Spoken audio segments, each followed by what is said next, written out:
Back then, everything was here in town. You know, I mean, it was standing room only in Somerset during those times, and it was too in the theaters. And hopefully that it'll be that way again. We talked about this project for well over a year. You know, this was not a fly-by-night decision.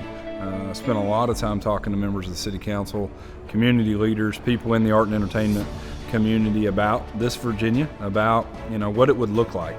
One of the things that was critical for me was operational efficacy. I wanted to make sure that whatever we put here would work. And while the city could be a part of the transformation and the renovation, what I didn't want to do is subsidize it into perpetuity. We see that all the time.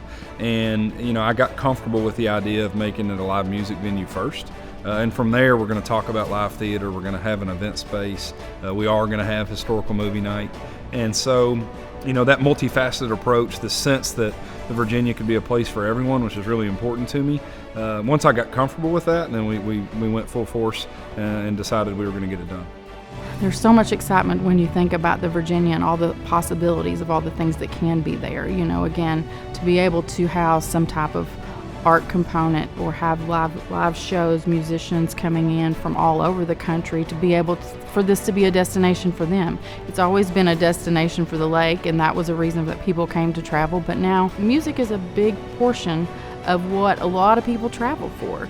And so I think that that's something that we didn't have before, and now we will, and the economic impact from that is going to be lasting for generations. The ones that I've talked to have been real positive about Virginia and its reopening, and they're looking forward to it. It's going to be a real good asset to this community to get it back open, and especially if we can do with it what we think we can do with it. The whole council is behind this project. I don't remember anybody being opposed to the idea of redoing it. Gosh, I mean, in a lot of ways, it could kind of become the new heartbeat. I mean, we're going to have an art gallery. We're going to have a place where you can, break bread or share spirits. We're going to have live music where we get to showcase the best and brightest throughout Kentucky and the region, and bring people in from all over said region and get to enjoy it together. I think it's, in a lot of ways, it's symbolic of so many visions and so many things that we're looking at doing, but definitely central to Lighten Up Somerset.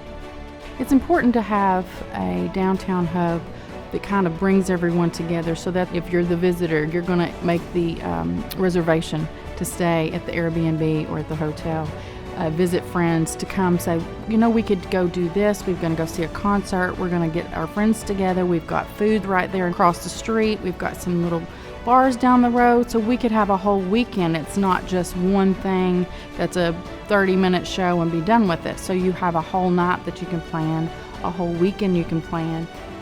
You know, I think that we're going to see hundreds of people descend on downtown Thursday, Friday, Saturday nights. I think that there's going to be memories made. I want families to come down here and enjoy this great space together. I want my kids to make memories. You know, my oldest daughter, Olivia's 9. I was 9 when it shut down. And that's pretty cool.